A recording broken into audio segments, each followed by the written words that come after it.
ఓం గణానాం త్వా గణపతిం హవామహే కవిం కవీనాముపమశ్రవస్తమం జ్యేష్ఠరాజం బ్రహ్మణాం బ్రహ్మణస్పత ఆనశృణ్వన్నోతిభిः సేదసాదనం శ్రీమహాగణాధిపతయే నమః.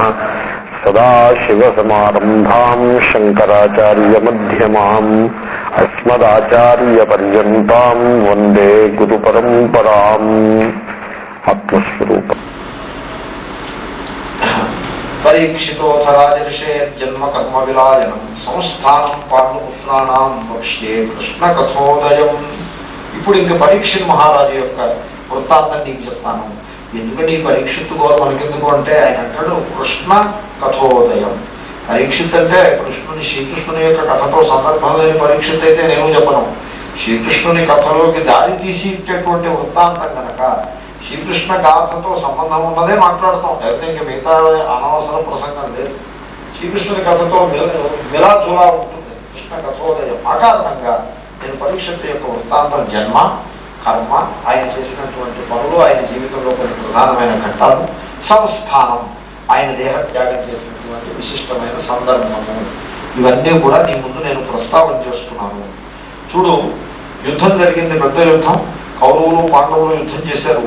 వీరులందరూ కూడా వీరగతిని పొందారు. వృకోదరుడు అంటే భీముడు గదతోటి ఆ ధృతరాష్ట్రపుత్రుడైనటువంటి దుర్యోధనుని యొక్క ఊరువులను బదలు కొట్టినాడు. ఆయన అలా పడున్నాడు యుద్ధరంగంలో. అటువంటి దుర్యోధనునికి ప్రీతిని చెయ్యాలి అనేటువంటి అభిప్రాయంతో అశ్వత్థామ తనంత తానుగా ఒక పనికి పూనుకున్నాడు. మనం ఈ పని చేస్తే దుర్యోధనుడు చాలా సంతోషిస్తాడు అని. ఇప్పుడు చూడండి, మాఫియా డాన్లోకి ఉంటాడు, వారి దగ్గర పనిచేసేవాడు ఉంటాడు సేవకుడు. మనం ఈ పని చేస్తే డాన్ గారు చాలా సంతోషిస్తారు అని వీడియో ఊహ చేసి ఏదో చేస్తాడు. మీరు ఊహించవచ్చు ఎలాంటి పని చేస్తాడు. సో అలాంటివి చేసి, అయ్యా ఇదిగో చూసారా ఈ పని నేను చేశాను అంటే ఆ డాన్ శభాష్ అని అంటాడు అని వీడు అలాగే ఎక్స్పెక్ట్ చేసి వీడు ఈ పని ఒకటి చేస్తున్నాడు. ఏం చేసాడో తెలుసున, ఈ పాండవ శిబిరంలో వాళ్ళు పెద్ద పార్టీ చేసుకుంటారు. ఎందుకంటే 18 రోజులు యుద్ధం అయిపోయింది. వాళ్ళు యుద్ధంలో పాండవులు జయించారు. కౌరవ సైన్యాలు తుత్తునైలు అయిపోయింది, సర్వనాశనం అయిపోయింది. దుర్యోధనుడు కూడా పడిపోయినాడు. ఇంకా కాబట్టి వాళ్ళు విజయోత్సాహంతో డ్యాన్సులు చేసి కడుపు నిండా తిని తాగి 12-1 గంట దాకా అల్లరి చేసి 12-1 గంటకి పడుకున్నారు. నేను రాత్రి మనం గణేష్ 12 గంటల దాకా హడావిడి చేస్తూనే ఉన్నారు. సో ఆ రకంగా వాళ్ళు కూడా పార్టీ చేసుకుని పడుకుని నిద్రపోయారు. అశ్వత్థామ దూరంగా నిలబడి చూస్తూ ఉన్నాడు. వీళ్ళందరూ అల్లరి చేసి పడుకుని ఒళ్ళు మరచి పడుకుని నిద్రపోయినప్పుడు బయలుదేరాడు కత్తి తీసుకుని. ప్రతి నిద్రపోతున్న వాడి తలా నరికేశాడు. ఆ రకంగా మొదలుపెట్టాడు. ధృష్టద్యుమ్నుడు అనే సేనా నాయకుడు, వాడు 18 రోజులు యుద్ధం చేసి బతికి బయటపడ్డాడు. వాడు నిద్రపోతుంటే వీడు వెళ్ళి వాడి గుండెల మీద కూర్చుని పీకల్లో కత్తులు పొడిచారు కృష్ణుడు. ఆ ద్రౌపదికి 5 కొడుకులు, వాళ్ళకి ఉప పాండవులు అని పేరు. వాళ్ళందరూ నిద్రపోతున్నారు. యుద్ధం వాడు బతికి బయటపడ్డారు. ఆశ్చర్యం. అసలు ఆ యుద్ధంలో ఎవరు పడలేదు, అందరూ చచ్చిపోయారు. భీష్ముడు, ద్రోణుడు, కర్ణుడు వీళ్ళు వేసిన బాణాలను తప్పించుకుని బతికినవాడు ఎవరు లేడు. చాలా మంది వినాశం పొందారు. కానీ వీళ్ళెవరో కొద్దిమంది బతికారు. పాండవులు 5 కూడా బతికారు.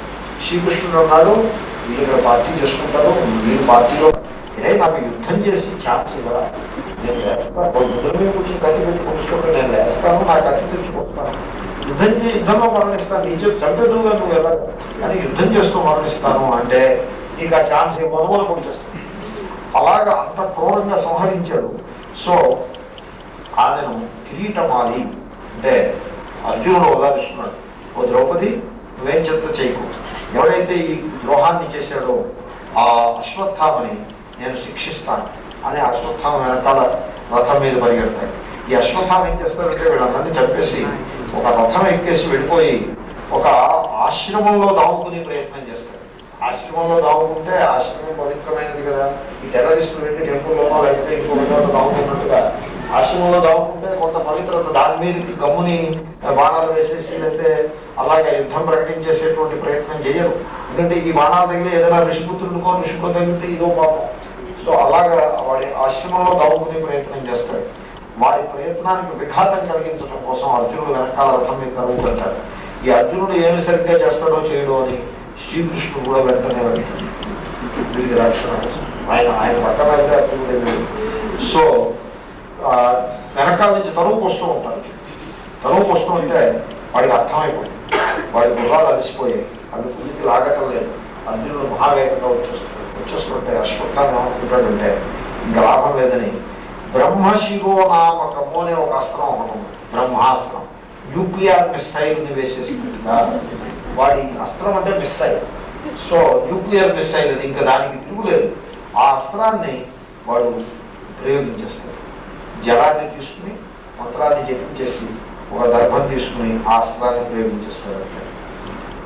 కృష్ణ కృష్ణ మహాబాహో భక్తానామభయంకర త్వమేకో దహ్యమానామపవత్వసి సంస్కృతే. ఆ అస్త్రము అగ్నిజ్వాలని చిమ్ముకుంటూ వచ్చేస్తుంది.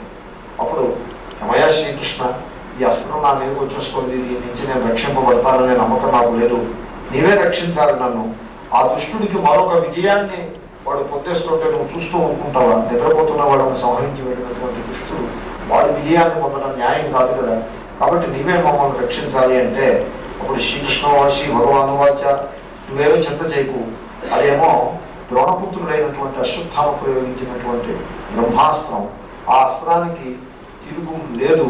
నువ్వు కూడా బ్రహ్మాస్త్రాన్ని ప్రయోగిస్తే ఈ అస్త్రము యొక్క తేజస్సు చేత ఆ అస్త్రము వెనక్కి తగ్గుతుంది. దీన్ని న్యూక్లియర్ డెటరెంట్ అని అంటారు. వాడి దగ్గర న్యూక్లియర్ బాంబు ఉంది కనుక మన దగ్గర కూడా న్యూక్లియర్ బాంబు పెట్టుకుంటే వాడి బాంబు వాడి దగ్గర ఉంటుంది, మన బాంబు మన దగ్గర లేదని వాడికి తెలిసిందే వాడు ఆ బాంబు తీసుకొచ్చి ఢిల్లీ పార్లమెంట్ మీద వేసేస్తాడు. మనకేమైనా మొహమాటం ఉందేమో కానీ వాడికి ఏం మొహమాటం లేదు, ఈ వాడికి అర్థమై ఉంటుంది. కాబట్టి మన దగ్గర బాంబు ఉండడం ఎందుకంటే వాజ్పేయి గారు అదే చెప్పారు, ఇట్స్ ఎ న్యూక్లియర్ డెటరెంట్. మేము ఎవరైనా వాళ్ళ నెత్తి మీద వేయడం కోసం మేము చేయలేదు, మా తలకాయను మేము కాపాడుకోవడానికి చేసినాము, దానికి న్యూక్లియర్. సరిగ్గా అదే విధంగా వాడు వేసినటువంటి ఆ బ్రహ్మాస్త్రానికి నువ్వు కూడా బ్రహ్మాస్త్రం వేస్తే అక్కడికి అది శాంతిస్తుంది, నీ అస్త్రం శాంతిస్తుంది.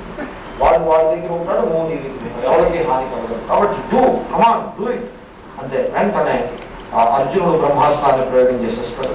ఆ అస్త్ర తేజస్సుకి ఎదురుపడి ఈ అస్త్ర తేజస్సు శాంతిస్తుంది. అంటే వెంటనే ఆ రెండు అస్త్రాలు ఎప్పుడైతే శాంతించినాయో అశ్వత్థామ వేల మొహం వేసి చూస్తూ ఉంటాడు. ఈ లోపల అర్జునుడు పరిగెత్తుకు వెళ్ళి వాడు పట్టుకుంటాడు. పట్టుకుని 4 ఒత్తికాయలు గట్టిగా 4 దెబ్బలు కొట్టి వాడి చేతులు కాళ్ళు కట్టేసి రథం మీద కూర్చోబెట్టి, ఆ రథానికి ఒక కమ్మీలాగా ఉంటుంది, ఇలాగ ఒక స్తంభం కింద, ఆ స్తంభానికి తాళతో కట్టేసి బరబర ఆ రథం మీద ఇచ్చులక వస్తాడు. తథాహృతం పశువత్పాశబద్ధమవాంముఖం కర్మజుగుప్సితేన. చిత్రం ఏమంటే ఈ అశ్వత్థామ వెళ్ళి దుర్యోధనుడికి చెప్తాడు ఈ పని అవడానికి ముందు, ఇలాగా దుర్యోధన నీకు మంచి ప్రీతికరమైన వార్త చెప్తున్నాను, నువ్వు చచ్చిపోయే ముందు ఇది వినేసి చచ్చిపో అంటే దుర్యోధనుడు అంటాడు ఏమిటో చెప్పండి అంటే వాళ్ళందరినీ చంపేశాను అంటాడు. అంటే ఎలా చంపేవో ఏమిటంటే అంటే వాళ్ళు నిద్రపోతుంటే చెప్పారు. మనం క్షత్రియులం అయి ఉండి అలా చేసేవా, నువ్వు అలా చంపుతాడని నేను అపేక్షించలేదు. ఏదైనా పరాక్రమం చూపించి చంపితే సంతోషిస్తా, కానీ వాడు నిద్రపోతుంటే వెళ్ళి వాడు తల తక్కువచ్చారు, నువ్వు నాకు చెప్తావా, సిగ్గులేదు, వినడానికి నాకు సిగ్గు వేసుకుంది అని దుర్యోధనుడు వీడిని చివాట్లు పెడతాడు. దాంతో వీడికి పెద్ద షాక్ అయిపోతుంది. దుర్యోధనుడు కూడా ఎప్పుడైతే అభినందించలేదో, ఏ డాన్ కోసం చేసినాడో ఆ దాన్నే దాన్ని అభినందించకపోతే ఇతని మహాపాపం ఏ ఉపయోగం ఉంది? దుర్యోధనుడికి ఉన్నంత వివేకం కూడా వీడికి లేకపోయింది అనమాట. సో కర్మ జుగుప్సితేనా, అంతటి హీనమైనటువంటి కర్మ చేసి ఈ విధంగా పరాభవింపబడి ఉన్నాడుగా. వాడు తలక ఇలాగా మీరు ఎప్పుడైనా టీవీలో చూసారా, ఇలా ముసుగు వేసేసుకుని ఉంటారు వాడు కనబడు. వర్మగారు 32 కోట్లు తినేసిన వర్మగారు ఎలా ఉంటారో చూద్దాం, మొహంతా తప్పేసుకున్నాడు. మొహం కనపడేవాడు సిగ్గు. అలాగే అశ్వత్థామ కూడా కర్మ జుగుప్సితేనా అవాంముఖ, ఇలాగ మొహం దాచేసుకుని వచ్చాడు. ఎందుకంటే అక్కడ ద్రౌపది, ఇతర అంతఃపుర స్త్రీలు, పురపౌరులు, శ్రీకృష్ణుడు, ధర్మరాజు గారు వీళ్ళందరూ ఉన్నారు. వాళ్ళ ముందు గురుపుత్రుడు వీడు తలకాయ పైకెచ్చేటువంటి సిగ్గు లేకుండా వాడికి. పశువత్ పాశబద్ధం, అర్జునుడు వాడిని బరబరా ఈడ్చుకొస్తున్నాడు తాళ్ళు కట్టేసి. ద్రౌపది గోరుమని ఏడుస్తూ ఉంది తన కుమారుడు శవాల మీద. ఆవిడ తలకాయ పైకెత్తి చూసింది. అశ్వత్థామ నిరీక్ష్య కృష్ణ, కృష్ణ అంటే లోపలి, అపకృతం పురోశ్రుతం వామస్వభావ కృపయా ననామచ. ఆమె వామస్వభావ అంటే ఆమె హృదయము పరమ సుందరమైనది. వామ అంటే సుందరమైనది. ఎందుకంటే ఈ సౌందర్యం ఆమె యొక్క హృదయంలో ఉండే సౌందర్యం ఏమో తెలిసిన, వీడికి మనం కక్ష తీర్చుకోవాలి అనే భావన కూడా ఆమె హృదయంలో లేదు. అది ఆమె సౌందర్యం. ఆమె ఏం చేస్తుందంటే నమస్కారం చేస్తుంది. తర్వాత గురువు గారు గుర్తుండే ఆయన అలా అవమానం చేస్తున్నారు అని కోపడుతుంది. ఆమె అంటూ నువ్వాచిత సహంత్య బంధనానయ ముచ్యతామేష బ్రాహ్మణ ఇతరాం గురు. అరే ఏ ద్రోణాచార్యుడు నీకు ధనుర్వేదాన్నంతని బోధించాడో, అస్త్రాలన్నింటినీ బోధించాడో ఆ ద్రోణాచార్యుడే పుత్రుని రూపంలో మన ముందు నిలబడి ఉన్నాడు. ఆయనేమో ఆ రకంగా తాళ్ళతో కట్టివేస్తారా, తర్వాత ఆయన్ని చంపేస్తారా ఏమి? నేనేమో నా కుమారుడు చచ్చిపోయి నేను దుఃఖిస్తూ ఉంటే ఆయన తల్లి కృపి, కృపాచార్యుని చెల్లెలు కృపి ద్రోణాచార్యుని యొక్క భార్య. కృపి ఆల్రెడీ భర్తృ వియోగంతో దుఃఖిస్తోంది, తన భర్త లేడనే దుఃఖిస్తోంది. ఆవిడికి పుత్ర దుఃఖాన్ని కూడా మీరు తెచ్చి పెడతారా ఏమి? విడిచిపెట్టండి. ముచ్యతామేష బ్రాహ్మణ ఇతరాం గురువు అని అంటుంది. ఆవిడ మనస్సులో అసలు ఆవిడతో యథాహం మృతవత్సాత్తారోదిన్యశ్రుముఖీ ముహు. సో దూడ మరణించినటువంటి గోవు ఎలా అయితే కళ్ళపడి నీళ్లు కాలుస్తూ ఉంటుందో ఆ విధంగా నా కుమారుడు మరణించి నేను ఏడుస్తున్నాను. ఈ వినాశం చాలదా? నాలాగా కృపి కూడా నేను ఏడ్చినట్టుగానే అశ్వత్థామ శవం మీద పడి ఏడవాలని ప్రయత్నం చేస్తారా ఏమి? ప్లీజ్ డోంట్ డూ దట్ అని అంటున్నాను. ఇది భక్తురాల యొక్క గొప్ప లక్షణం. ఈ భక్తి అంటే అదే భక్తి అంటే. భక్తి అంటే మీరు ఏమనుకుంటున్నారు? ఏదో ఒక విశిష్టమైనటువంటి వస్త్రాన్ని ధరించి, ఒక విశిష్టమైనటువంటి నామాంతం మరొకటో విభూతో పెట్టుకుని ప్రత్యేకమైన పూజలు చేయడం మాత్రమే భక్తి అని అనుకుంటే పొరపాటు. కూడా భక్తే. అది భక్తిలో వెరీ ఫస్ట్ స్టెప్స్. అది పిల్లవాడు తప్పటడుగులు వేస్తాడే అలాంటి భక్తి అది. ఆ భక్తి బాగా ఉన్నత స్థాయికి చెందితే వాడు పిల్లవాడు తప్పటడుగులు వేసే పిల్లవాడు ఎంఎస్సీ వేసాడు అనుకోండి, అప్పుడు ఆ భక్తి ఎలా ఉంటుంది అంటే ఇలా ఉంటుంది.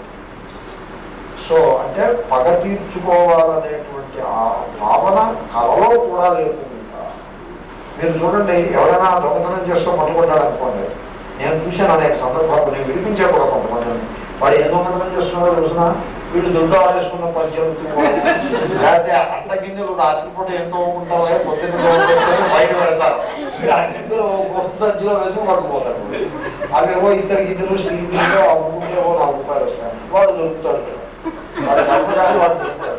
వాడు దొరికితే వాడిని కొబ్బరి చెట్టు కట్టేసి కనపడ్డ ప్రతి వాడు వెళ్ళి కట్టేసిన వాడిని కొట్టడానికి పిల్లలు కూడా వెళ్ళి కొట్టేస్తూ ఉంటారు.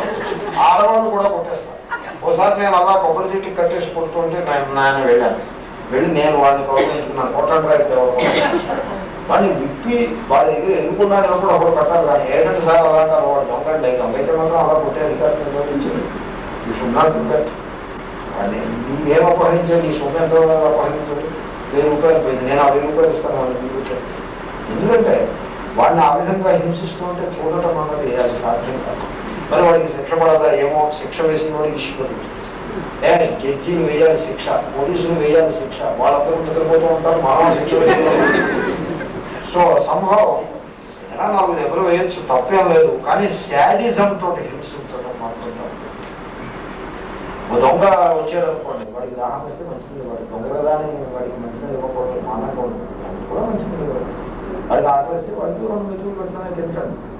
ఇలాంటి పెద్ద మనస్సు ఉండడం ఇది భక్తి యొక్క ప్రధాన లక్షణం.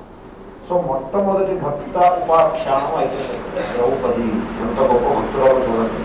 సూతోవాచ ధర్మ్యన్యాయం సకరుణం నిర్వ్యళీకం సమం మహత్ రాజా ధర్మసుతో రాజ్ఞా ప్రత్యనందద్వచోద్విజా. ఆయన అంటున్నాడు సుతుడు ఆ ద్రౌపది మాటలని ఎలా వర్ణించారో చూడండి. ద్రౌపది మాటలను ధర్మరాజు గారు శభాష ద్రౌపది, ఆయన ప్రౌడ్ ఆఫ్ యూ, నీ భర్త నేను గర్విస్తున్నాను అన్నాడు. ఎటువంటి మాట అంటే ధర్మ్యం, ధర్మబద్ధమైన మాట. ఎందుకంటే పగ తీర్చుకోవాలని ధర్మం చెప్పట్లేదు. న్యాయం, న్యాయబద్ధమైన మాట. ఏమిటి న్యాయం? నాకు ఎలాగో ఇతరులకు కూడా అలాగే. నా కొడుకులు చచ్చిపోయి నేను దుఃఖిస్తున్నాను, ఆ దుఃఖం కృపకి ఎందుకు కలగాలి, అది న్యాయం. తర్వాత సకరుణం, ఎంతో దయ ఉన్నది. ఆయన 10 మంది కలిసి మీరు ఒక్కడిని పట్టుకుని మొత్తేస్తున్నారు అనే దయ ఆమెలో ఉన్నది. నిర్వ్యళీకము, కపటం లేదు. నాకు వచ్చిన కష్టమే ఎదురవాళ్ళకి రావాలి అనేటువంటి ఆ రకమైనటువంటి మత్సరము, అసూయ అవేం లేదు. సమం, అందరి హృదయాల్లో ఒకే ఆత్మస్వరూపంగా పరమేశ్వరుడు ఉన్నాడు. ద్రోణాచార్యుని రూపంలో, అశ్వత్థామ రూపంలో ద్రోణాచార్యుడే ఉన్నాడు అనే ఆ సమభావన. మనకొచ్చిన దుఃఖం ఎదరవాళ్ళకి ఎందుకు రావాలి? మహత్, తాను వ్యక్తిగతమైన ఏ లాస్ ఉన్నదో, తన నష్టం, తనకున్న మహా దుఃఖం ఆ లెవెల్లో కనుక ఉంటే ఆ అశ్వత్థామని పొడిచి చంపేయాలని అనిపిస్తుంది. కానీ ఆ లెవెల్లో ఉండకుండా ఆ లెవెల్కి పై లెవెల్కి వచ్చేసి సర్వ ప్రాణులు ఈశ్వరుని యొక్క స్వరూపమే అని తన ఇండివిజువల్ లాస్కి అతీతమైనటువంటి స్థితిలో నిలబడి ఆమె మాట్లాడింది.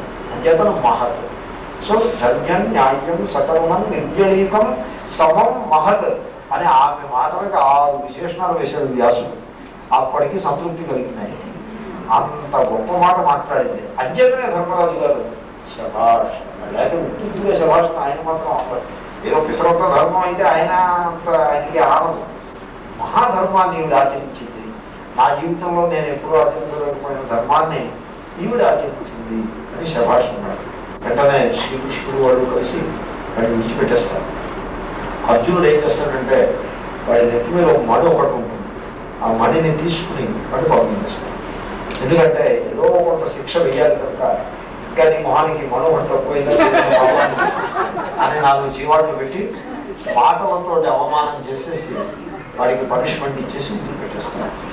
సో పుత్ర శోకాతురాస్తర్వే పాండవాస్సర కృష్ణయ్య స్వానాం మృతానాం యత్కృత్యం నిర్హరణాదికం. పాండవులకి పుత్రశోకం ఉన్నది. హృదయంలో తమ కుమారులు మరణించి ఉన్నారు. అయితే పుత్రశోకం ఉంది కదా అని కర్తవ్యాన్ని మరుస్తామా?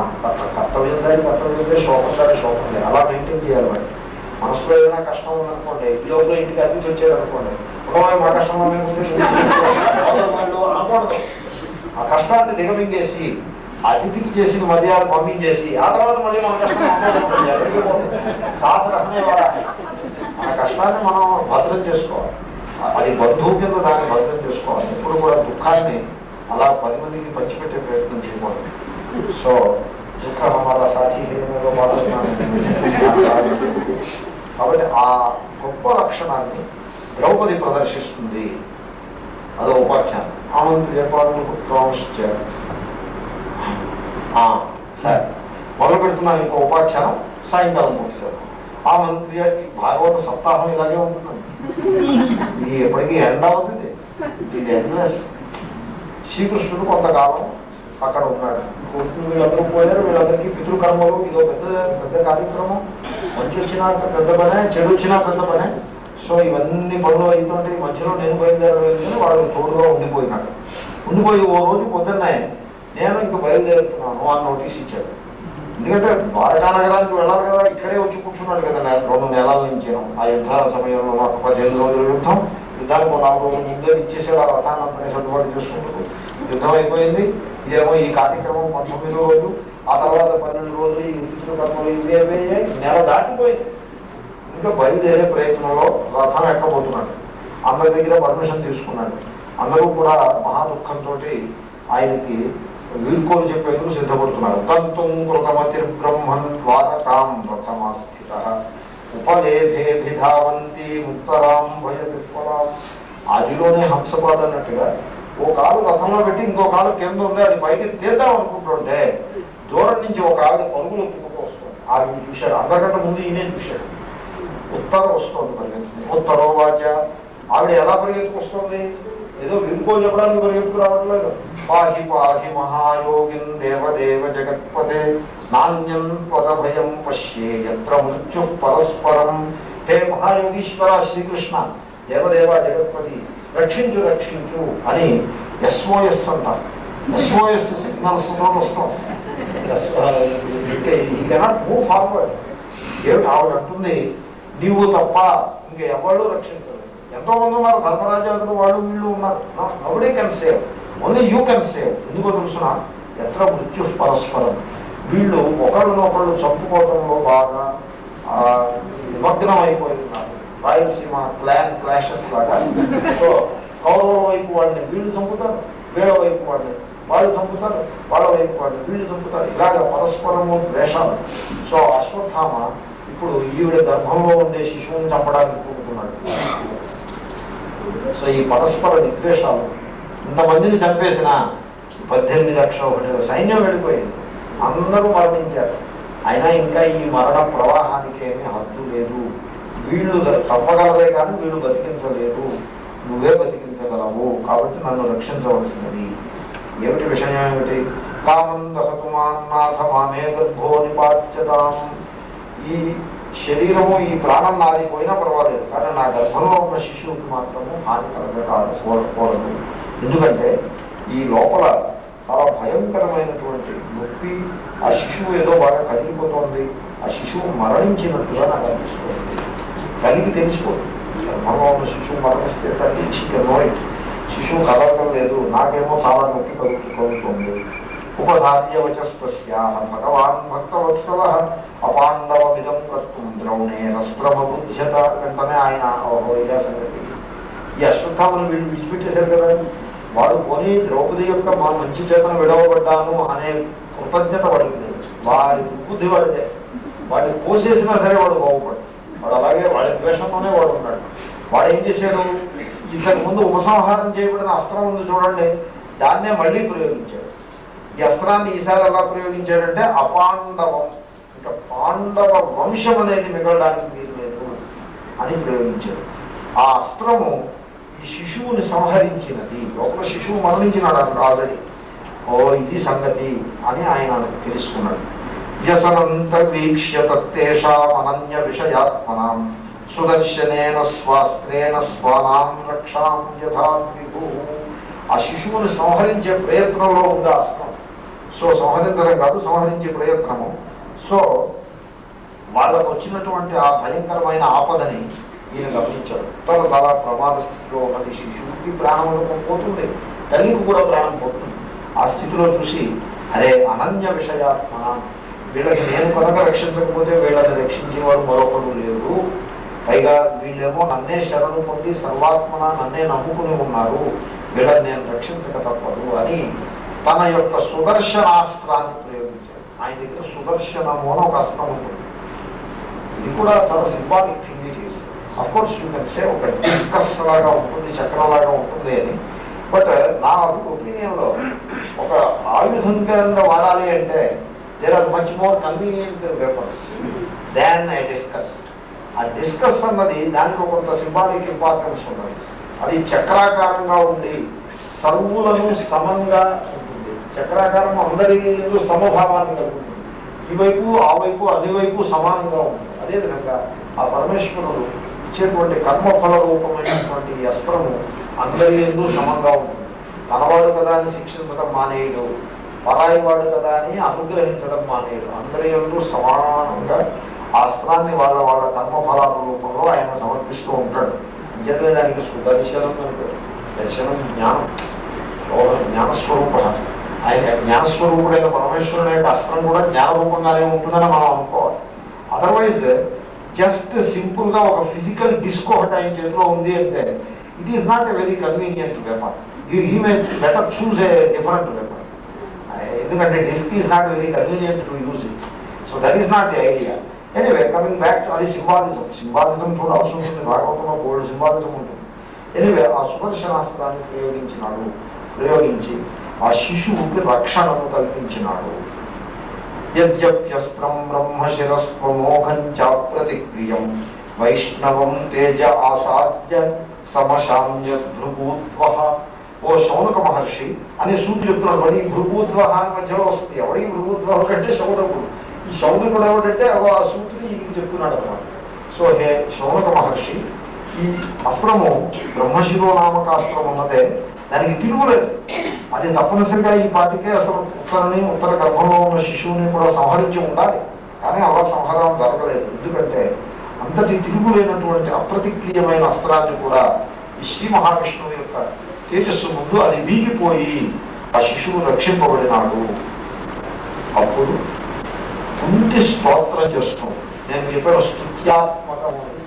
సో కుంతి స్తుతి ఇది రెండవ భక్తుల సెకండ్ లేడీస్ ప్రిఫరెన్స్ భక్తి శాస్త్రంలో ముందు ద్రౌపది, తర్వాత ధ్రువుడు, ప్రహ్లాదుడు, they have to wait for their turn first, తర్వాత కపిల దేవహూతి వస్తుంది ముందు.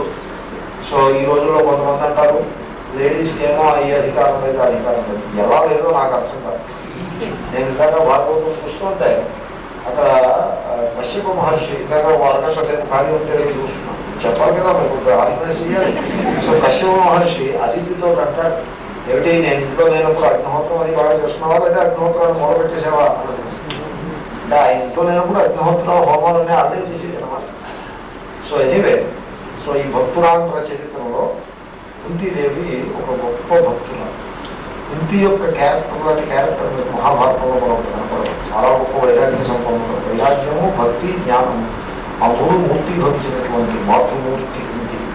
సో ఆమె ఈ పరిస్థితిని గమనించింది. ఈ పాండవులను అశ్వత్థామ యొక్క అస్త్రం నుంచి అపాండవం కదా, కేవలము ఆ శిశువునే కాకుండా ధర్మరాజాదులను కూడా అస్త్రం సంహరించి ఉంది.